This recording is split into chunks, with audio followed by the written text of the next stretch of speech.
Today on In Her Words, I get into a great conversation on perseverance with Veena Sood. Veena's series on Hulu, The Stranger, was originally a Quibi series. Her personal story of never giving up parallels her projects. If you're enjoying In Her Words, please remember to tell your friends and subscribe on YouTube, Spotify, and Apple Podcasts. Thanks for listening. Well, Veena, thank you so much for being here today. We're so excited to get to talk to you. You have such an interesting story going on right now. And when we were looking at, the strangers in your project, I just kept coming back to the word, perseverance and being, you, not only you, and I want to talk about the killing also a little bit, but your fans, just really like sticking with you and you sticking to it. So I kind of like to start back, almost even before these projects of, did you grow up in a creative family? Did you know that you always wanted to, to write and direct and produce and create projects? Tell us a little bit about the creative part of it, and then we'll get to the perseverance part of it. Absolutely. Well, it's a pleasure to be here and talk to you, and thank you for the podcast. I so enjoy it so much. Oh, thank you. And the deep dives into talking, with female artists. I came from a creative family in the sense that my parents watched everything, and they were serious viewers, they were comedic viewers, they were immigrants who had the television going on all the time. And they let us watch everything. I mean, I was watching Hitchcock, when I was 5. We went to The Exorcist, when I was, I think, 8. There was no filters in my family, and maybe it wasn't always for the best, but it did expose me, to really good television and really good films. At a much younger age, than I probably would have been exposed. I grew up in Southern Ohio, and there was, interestingly enough, a very progressive Channel 13, PBS local, in Cincinnati, and it's hyper conservative. It's on the border of Kentucky, and that's where the Maplethorpe kind of thing happened in the 90s that took all the funding away from the National Endowment for the Arts. And so, but in this kind of cultural desert, I had my parents who let me watch everything, and I also had Channel 13, and this is how progressive Channel 13 was back then. They put on the Zeffirelli version of Romeo and Juliet, which has nudity, Oh my God. female frontal and male frontal nudity, and they ran it uncensored. Wow. In Ohio. On your The state regular, going to determine the election. television. So it was an interesting kind of, yin and yang of hyper conservatism that I grew up in, hyper whiteness, hyper 1950s values, which I did not fit into, neither did my family or any of my friends. And then this really incredible creative miasma that I accidentally stumbled upon. Again, credit to my parents for letting me watch everything, and to Channel 13. So I knew. We just Em and I were just talking about PBS earlier this morning because it's such a wonderful. But we're actually going to have their director of children's programming on the podcast, Wonderful. which is fantastic. But they just announced today that they're going to have sign language interpreters added to all of their children's programming, and it just just reading the article, but it's so funny how things like that just kind of keep popping up. And this is like the third conversation I've had about PBS, but what those things can mean to people, and having, I mean, it wasn't children's programming, but public programming for you to see something that you wouldn't have seen in Southern Ohio, and and for children now, how is it inclusive? But it's just, that's so interesting how one thing like that can make a difference. And now tell me, how were your parents? You said were creative, or it was just allowing that in seeing television and watching movies. And yes, they were not creative in the sense that we think of. They weren't artists, but they watched everything, and my dad read everything, Mhm. and so we had, the encyclopedia collection in the library, and that was my, that was my happy place. I was a nerd. Right. I spent all the time going through the encyclopedia. I went to the library. I watched PBS. You know, And when did you start creating? When did you start writing? When did you start, coming up with stories of your own? I wrote my first story. I think I was in second grade or third grade. And the first line of the story was, it was a story about a pony that had died, and it was the Oh, pony looking dark. back at its life. Oh my I was a gosh. very weird kid. I was a very weird kid. But the very first line was, "Today I died." Uh, And I've always had. I was born with this sensibility. I was Wait, I born. have to know what your teacher did with this. I Was it a don't know. school project? At one point, I was writing very kind of Poe inspired poetry and my fifth grade teacher said, "Can you please stop?" Like, look at the bright side of life. Look at, be an optimist. She was not that pleased with kind of what I was doing.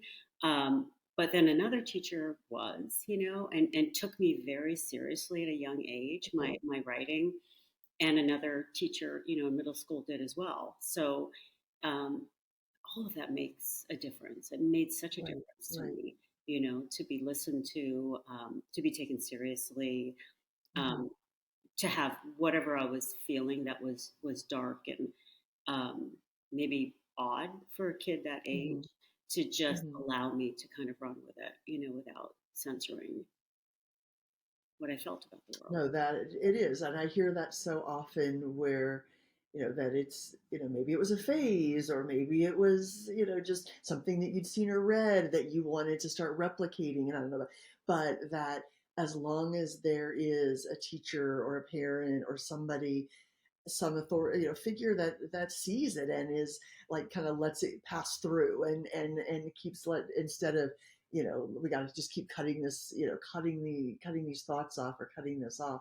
I think that that seems to be such a through story with a lot of, a lot of people that we talk to, a lot of creators, especially young girls and young women who, are always challenged on what's the appropriate thing for them to do. Hopefully less and less now, but Right, right. Yeah, appropriate. It's such an yeah, awful word, right? right. It is, but it sounds like that one teacher was like, "No, be sunny and be," she was probably really excited that you wrote about a pony until she read it. Died. So what was your just so good? Tell me, kind of walk us through the process. So, what was your first, like your writing, you're doing? What was the next? What was like the big break? What was the project that that you started getting paid for? You started getting noticed that you really felt like, kind of felt like I made it with this one.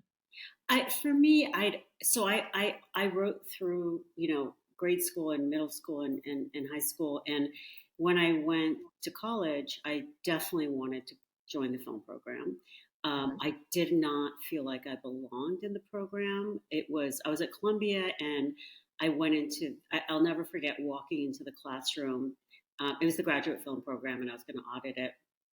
I was that excited to be part of it, and I'd written a screenplay in high school. Mhm. So I was in love with kind of the world of images and dialogue, and it was a Brian De Palma film that they were watching. It was all, white guys in the class, and on the television, a woman was getting raped with a roto rooter. And Oh. I remember thinking, this is not me. Like, I don't belong here. This world is not for me. And that did the opposite of what PBS did Mhm. when I was a kid. It shut the door. Mhm. And it shut the door for a few years in terms of what I thought was possible. What helped you get through that feeling of that door being shut? Well, what happened was I was so fortunate because I ended up uh, taking, after college, I was working as a journalist, and then I took a job at a place called Third World Newsreel, which is a distribution center in New York City for material from like the 1960s and the 70s, 80s, 90s. And and they continue to exist to this day. And they have a workshop where they train young filmmakers and video makers of color to make our own work. And so I was working there. I needed a job, and I had a young son, and I was watching these amazing young. I mean, I was watching all the stuff with the Young Lords and the Black Panthers, in black and white film, and then I was watching these young kids, my age, early 20s, and they were making their own films and videos, and they were learning how to pick up an SLR camera and shoot, Mm-hmm. and that was when I started to think I can go now. Maybe there's a chance for me in this Mm-hmm. world. Maybe it's not just the Provence, of very wealthy, white men. Maybe I can tell something, a small story, maybe. And so I started out that way. I made a very, very short film, and it started to get into festivals. And I got to travel, with my short film, and I got to see how the rest of the world loves storytelling and takes it Yes. seriously. And what a gift, to be in Germany in a small town called Oberhausen, which is mostly industrial, very working class. But when the short film festival came to town, including my film, everybody in town came to watch. And we had interpreters. Like I was on a panel and I had interpreters in another room interpreting in five language what I was saying. And it just opened up the world to me that this is, there's so much out there. I want to be a part of it. How do I do it? Mm-hmm. And I knew at that point that the number one thing I needed to learn was how to physically make a film. And it feels so daunting, especially back then. It was the 90s. Mm-hmm. And, I decided to go to film school. And so I got into NYU, made some films, Mm-hmm. fell in love. It was a luxury, to be in film school and just focus 24 hours, on making and learning and helping and picking up cameras and sound equipment and just learning the tools of my trade. And then after NYU, I got my first job as a director on The Real World, which was fun, but it wasn't going to be my life. I knew that. Learned a lot. I learned a lot from it, Right, but right. I knew my heart lay in fiction and in storytelling, Uh-huh. not documentary. And so I ended up writing a television script. I hadn't thought NYU at the time I was there was very film oriented, Mm-hmm. and I ended up meeting Tom Fontana, who ran Oz, created Oz and Homicide: Life on the Street, and I wrote an Oz spec. Partially to try to impress him, which now I know as a showrunner is not the thing to do. But when I wrote that, that's when I started to fall in love with television. And that spec, the Oz spec, got me into the Disney Fellowship, which then I was able to come to Los Angeles and be a Disney Fellow, and then eventually get my first job as a paid Oh TV. my gosh, that is such a great story. I love it. But again, it's that perseverance. And I think what's interesting about your story, and I mean everyone's story is unique, but what I haven't is really you you seeing that door shut, and then and like I could almost hear it in your voice. It really shook you. It kind of really shook your what can I do this? This isn't the right place for me. What should I do? And and kind of finding that different path through through seeing other people's work and through helping other people. I don't think I've ever talked to anybody who's been on The Real World. It's I'm fun. sure it was a blast. Yeah. But that's and hearing like there's and Oz obviously was really an amazing TV show, and um how that I feel like that was that first, and what do they call it, the golden age of television, all those things when when cable shows and when these shows were all there was such good quality on television everywhere you turn, and coming up at that time is such a benefit. But do you feel like it's even I mean, as a consumer, I feel like it's even more so now, where Mhm. there's, I mean, with, there were I think those were all just cable channels then, and then, obviously the evolution into streaming, and the evolution into even what linear television is improving now, and obviously theatrical. But it seems like there, and I want to get into your specific projects and how you've had to, change and manipulate those, but it just seems to be that there's so many more avenues now. Do you think that that is, um that's such so ben, it's beneficial for creators? I always love to ask the question, like, when you start a project, do you know that it's going to be a movie, or do you want it, do you know it's going to be a 6 episode series, or do you know it's going to be a multi-season television show, or how, like, when you're thinking of it, it feels like there's really no limit to that, to how the final product can be presented. Yeah, I mean, I think it's true now because the facility in terms of moving between film and multi kind of seasonal Hmm. shows and limited series, that it's all kind of in the ether. And there's a lot more kind of cross pollination between a lot of that didn't exist back in the day, when I was coming Hmm. up. And so I think for creators now, there's certainly more platforms. There's certainly a lot more than, back in the day for me, it was HBO, and then when I came to LA, it was HBO and FX, in terms Right, of my, right. kind of taste. Yeah. And so now there's so many players, in the game.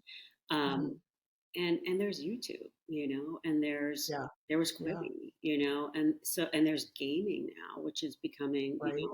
the kind of cross pollination there is really Hmm. interesting. So I feel like we may very well be on the brink of, and I remember talking about this many years ago when I first created The Killing with one of my Netflix executives. Why are we married to format? Why are we all married to the 60-minute thing?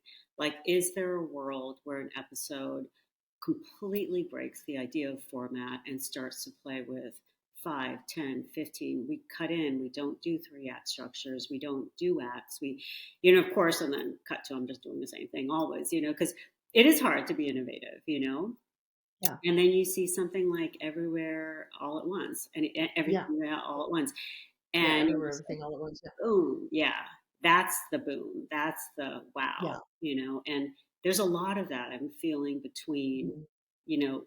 that winning an Oscar and, everyone watching, Korean dramas now, and Right. Right. the ability to read subtitles, which did not exist in American audiences 10 years ago.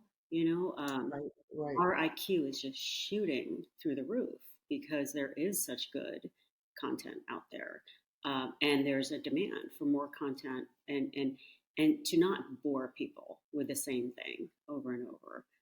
And that's what I find Yeah. really exciting about this time, and exciting for other, creators, young creators especially, who think differently, than how my generation has been trained. Yeah, no, I think you're exactly right.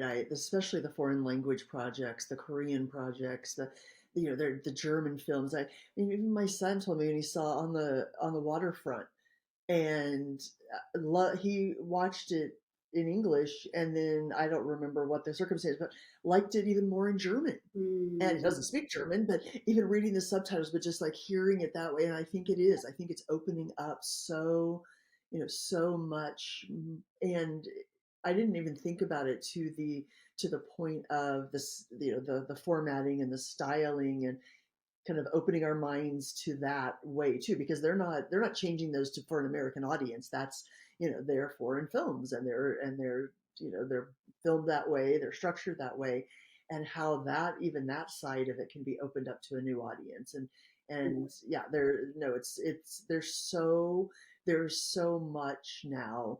Yeah, but when you're starting a project, and you're, or brought in on a project, do you like that the format is set, or do you, at that very beginning stage, do you and your team talk about, hey, should this be theatrical? Should this be a limited series? Should this be, how do you kind of decide, or when, I guess, do you really decide how it's going to play out? I think the content for me always determines it, right? So something will feel like it's finite and feel like it's got a beginning, a middle, Hmm. and an end. Hmm. And it's the amount, the tonnage of story, basically just to me determines how much can be made of it. Hmm. So on average, most of my series have ensembles, and they'll bring together three worlds, because that just means more screen time, more stories. You can cut from Hmm. one, two, three, four, five, A, B, C, D stories, but with features, for the most part, you've got a very tiny and finite amount of time Hmm. to, build an arc and deliver, on the promise of this character's journey. And so um, that will be a big determiner, and again, a lot of material exists out there, like a book or a magazine article, where you will just have to start riffing, and go off on your own, or, there's sequels or whatever. Hmm. um, but in terms of playing with a format, that remains to be um, really, it has to be, I think, to a certain degree, something that is decided on not only by the creatives, but by the people who greenlight and fund. So the Quibi Right. project, that's Right. why I was so excited about it, because it was a Mhm. radical change Right. at the Right. time in the literal physical format of how we would be looking, at content. So Yeah, and so tell us about that. How about them coming to you and you deciding to do this project? And do you what was it the actual format that was so interesting? And obviously, I mean, it's Jeffrey Katzenberg, and it's, or it's yeah, Meg yeah, and Whitman. It's not, yeah, yeah. it was an exciting project. It was two huge innovators, Right. brilliant people. Jeffrey has kind of changed the industry, and I love the idea, of not only, well, Jeffrey also gave us copyright over the works, our Mhm. works, which is unheard of, in the television space, and also, and primarily, what attracted me was the idea of the format change. So it was a vertical screen. I mean, people could vertical or landscape their phones, so we Mhm. had to be ready Mhm. for both. But we had to be ready for the vertical screen, and ready for it in the sense that the challenge that I heard from Jeffrey was, and Quibi was, how do you create a compelling enough story if someone were just to be holding the phone vertically the whole time? And so, there is a natural kind of affinity we have for landscape, because our Mhm. eyes are horizontal, so we see left and right. We do not see up and down, and it feels like we're not getting information when we see those types of screens. And especially in a movie, right? Like, I can talk on a vertical screen forever, but I mean, very few people can watch something on a vertical screen forever. Mhm. And it drives filmmakers crazy, right? To not be able to see a beautiful composition. And so I started to think about, with my DP and with my production designer, where does the story live in the frame if I don't have my left side and my right side? And we started to realize very quickly the story lives here and deep into the frame. So, way Mhm. deep into the frame.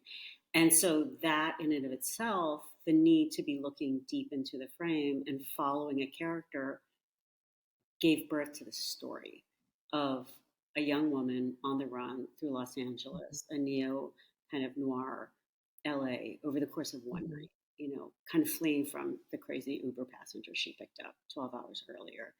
But it was so interesting for me. For the very first time, it wasn't content that then drove the idea and the format. It was the opposite. It was the actual palette, vertical palette, that then forced me to create a story that would fit it. Interesting, very interesting. And so how many episodes did you create of The Strangers?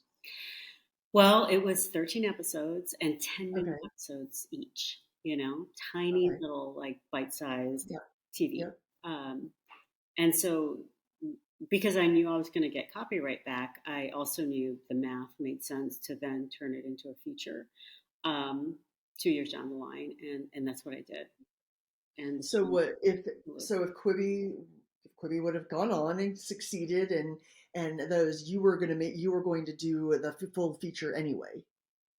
Yes, I because Okay, okay. yeah, I mean this was the great gamble that I Uh-huh. think me and other filmmakers like Mark Pellington and Catherine Hart who did Quibi shows knew. You Hmm. know, we knew in 2 years if the Quibi experiment did not work, we still had a film.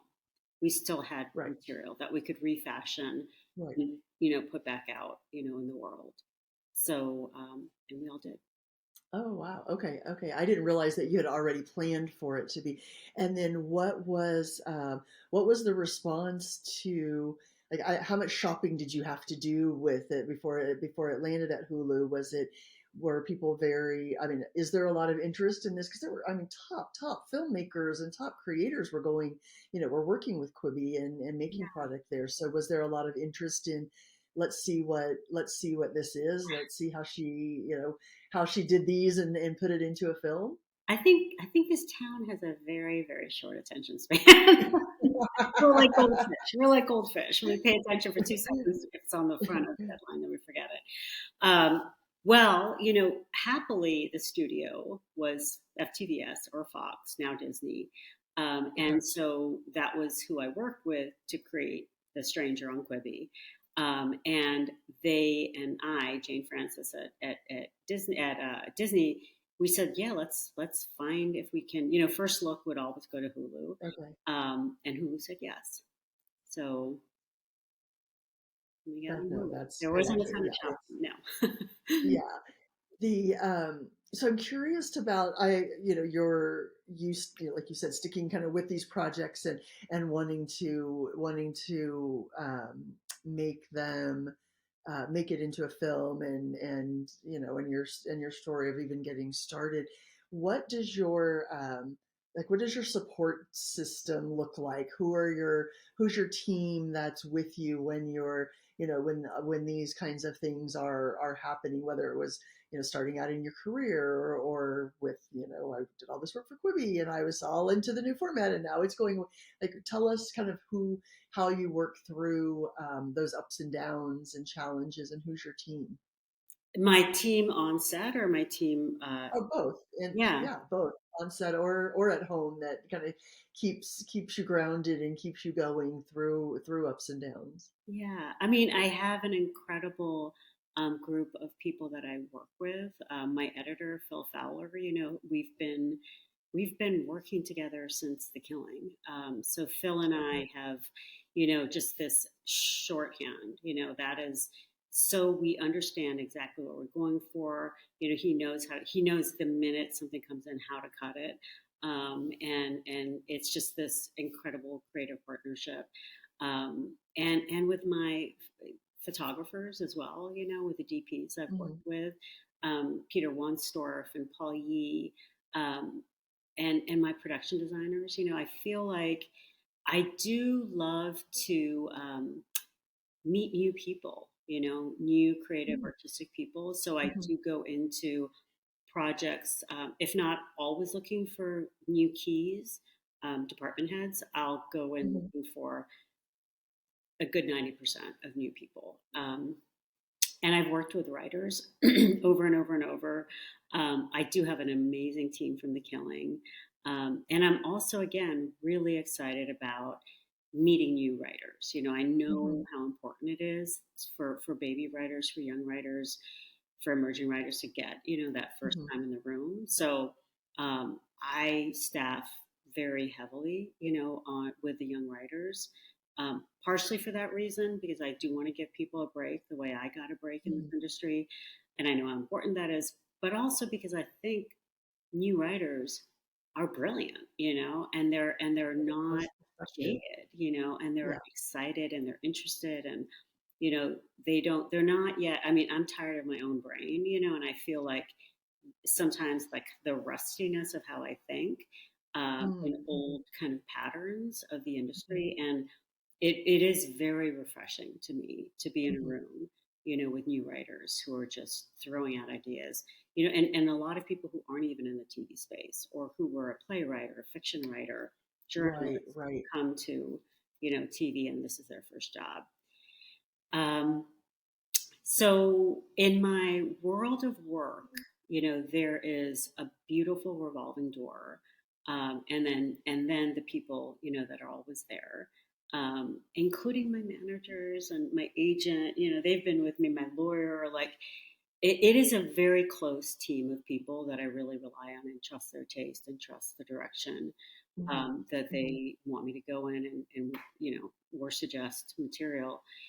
And then support system, I have amazing, amazing girlfriends.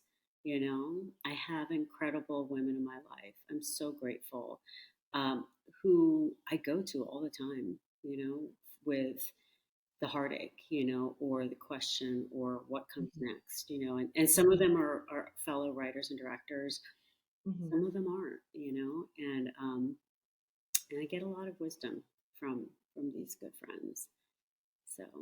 Yeah, I think we hear that so much more from women and especially career, women executives, women in career women's, that having that like-minded, having those women that are kind of, even if they haven't been with you forever, but they're in your same place, that it's just, it's so invaluable. And the I think the kind of misconception, and I don't know, maybe it wasn't misconception before and we've grown through it, but there's just everyone's so generous. I mean, we find that with our own organization. I mean, women are so generous and they want to, we always say, oh, what nuggets can you leave for someone just starting out in their career? And it's like, oh, I've got nuggets and nuggets and nuggets. And, people are really, generous. And I hear that a lot about female friendship in the industry. And even if they are fellow writers and fellow directors, that everyone is always willing to lend an ear. How did you work through this? How did you? And we all need that. We We all all need need that. it. We all need it. And I also don't want to not mention, I think, and that's part of what I think is my responsibility now, as someone who's just been in the industry, is mentorship. I Hmm. benefited.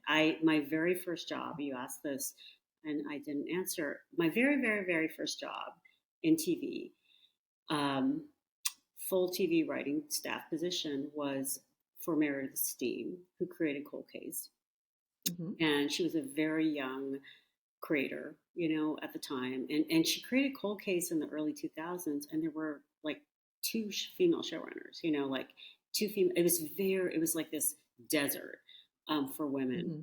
And here's Meredith, young woman, and she became this incredible role model for me, because not only could I watch her kind of go through all the battles, that every showrunner goes through, but certainly a woman goes through times 10. Um, she treated me like a writer, you know, not a charity case, Hmm. not a diversity hire, nothing except the expectation of excellence, and to feel that from my boss, you know, um, as a woman, it was extraordinary.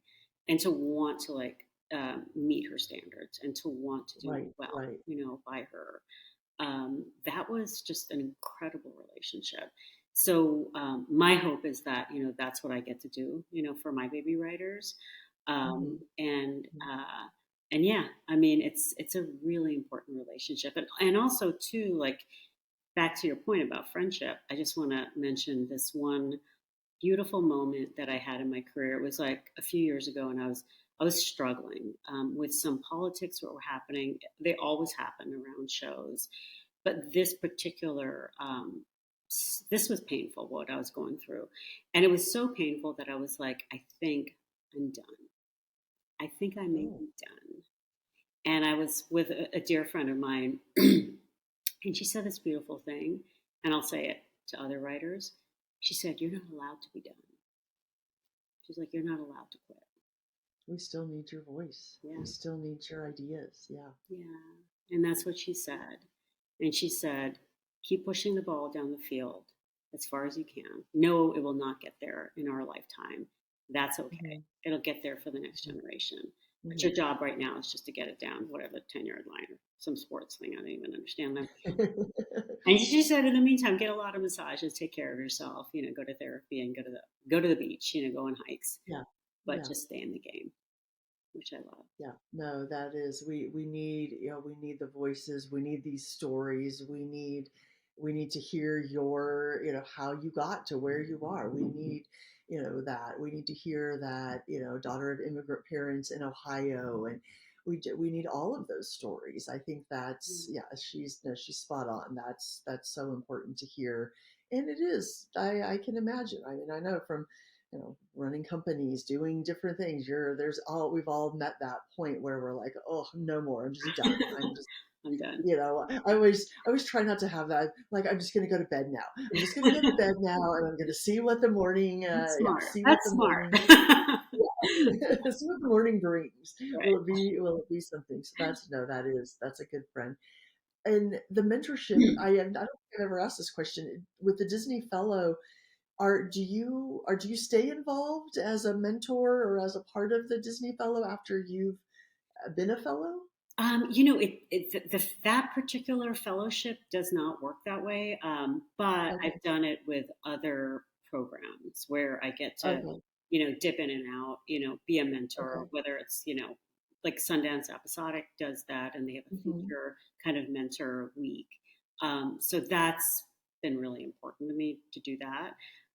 But I think the number one thing that has very long lasting effects is hiring writers on a staff Right. and giving them Right. the chance, because then Hmm. that is giving, the fishing pole to the people who know how to fish already. It's just giving them the real tools that will allow them, to then get representation, because it's really hard to get representation if you're Hmm. not staffed, but you can't get staffed without, it's just this whole crazy catch 22. Um, so to allow the writers to have a real shot at the industry, I think that's why I like to hire baby writers. No, no, and it is so important, and you're modeling it for the other executives. So the ADs and the different, that are gonna they're gonna get their own team and their own project, and you're modeling for them um, what needs to happen. I think I love to hear that. And one of the things I also that struck me, that I feel like we hear so many times from men, or from kind of legacy filmmakers and production teams, is, I don't do it on purpose. I just work with who I'm comfortable with. I work with, we get along great and we're comfortable. We work together for years, so you just keep perpetuating and hiring.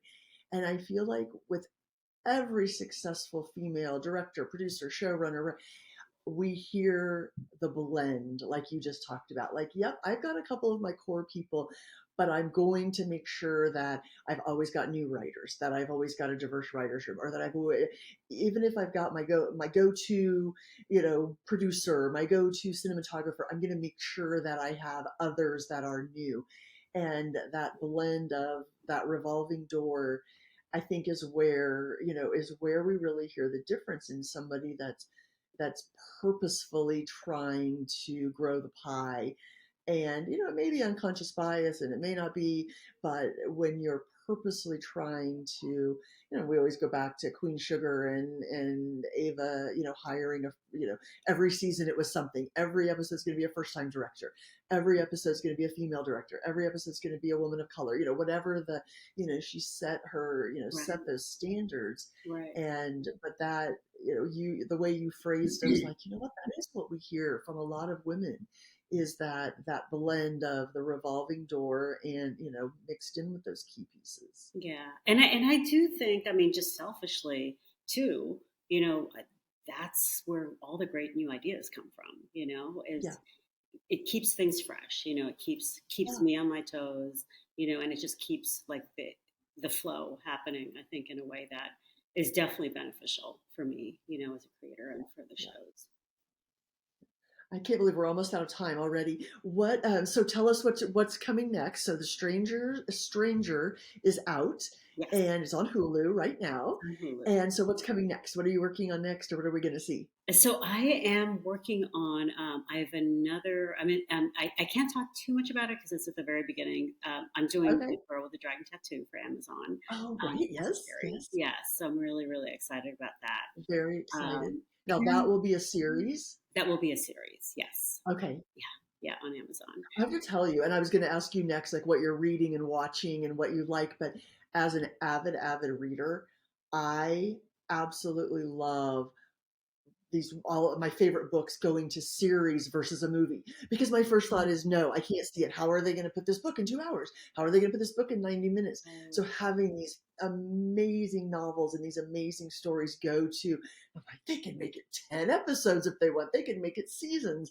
It's so exciting for when you've loved the book first. Yes, yes. And I'm trying to think too, like what have there been series? Because maybe I don't watch No, I don't think so, just the movies, right? just well, yes, but yeah, the Swedish that was filmed. Those were 3 films. Okay, yeah. Yes, they were. They were films also, It's yeah. called So I mean, what are you watching, reading, listening to that you're loving right now? And if it's real world, it's okay. If it's if it's MTV reality TV, we're good. what am I watching? So I just watched Poor Things. Um, Oh yeah. that was amazing. That filmmaker is incredible. Uh, And I'm so bad at names, and I feel terrible for this, but I've been obsessed with this documentary. A young filmmaker, I think, made it. And it came out a while ago, but I've just been watching it and watching it with people. And it's based on The Villages, which is the biggest okay. retirement center in America, Oh, okay. in Florida. Okay. And it is. And I have mixed feelings about it because it's an interesting way to see much older people that we never get to see on American Hmm. screens, but I think it's Hmm. told in a deeply compassionate way, but also in maybe an outsider's way. But the stories are fascinating. Mm, So the filmmaker follows 3 people look for that. over the course of this documentary. One is a couple that seem, just kind of they're retired, and this couple seems normal, quote unquote, but they're not. Something's going on with this couple in their 80s.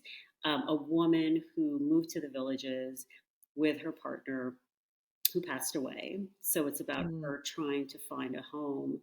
In the Villages is deep Florida. She's like a Boston girl. She just fish okay. out of water. And then the last story is a 80-plus-year-old man who's living out of his van, and he breaks into the Villages during the day and sits by the pool so that he can meet a sugar mama. Oh my goodness. I mean, it's so well made. It's so interesting. Yeah. Oh, I'll have Um, to look for that. I love yeah, I've documentaries. been Excellent. recommending it to so many people and watching it and thinking this Okay. would be an amazing series. This is so interesting. Right? No, it does. It Yeah. sounds like it. Yes. I love those series that do that season after season, where they take, whether it's sports or this, or they take 3 or 4 people and deep dive, and then Yeah. similar. I think those are that sounds very interesting. Yeah. There was I read a book. I think it's one of my favorite. I think it's called Early Bird, and it's Mhm. about like a 20 something guy who's can't quite get a job, and so his parents are like, enough already, and he moves into one of the villages with his grandfather, and he adopts the Really? whole, and it was a true story. It was, yeah, he wrote the book, it was a true story, and he adopts the whole lifestyle, and you think about it, for kind of a slacker 28-year-old, he was loving it. It was That's perfect. and what is the name of It the was, book? I have to read I this. think I think it's called Early Bird, Early Bird. like Early Bird Special. I Yeah. wonder if he and the filmmaker have any relationship at all, because I think the filmmaker is in their 20s as well. Oh, I'm gonna have to look. I will look to Really see. good. I'll find the book. I've got it in a bookcase someplace, but the book is super charming, Amazing. really funny, told, and the grandpa and the kid, and he loving hanging out, everything. But yeah, it's very sweet, and it's very sweet and funny. But I'm sure it was in one of those huge retirement villages in South Florida. Interesting. But that's Okay. funny. I wonder if it's the same. Well, Veena, thank you so, so much for being Thank here you. today. This has been such a great conversation. I love your story. We're so excited about The Stranger, and I know everyone's going to go nuts for Girl with the Dragon Tattoo. That's exciting. We'll look forward to that. This has been wonderful. Thank you so much. If you enjoyed this episode, subscribe and leave a review on Spotify and Apple Podcasts. To stay up to date with In Her Words, join the conversation by following Women in Entertainment on our social channels and subscribe to our weekly newsletter at womenandentertainment.com.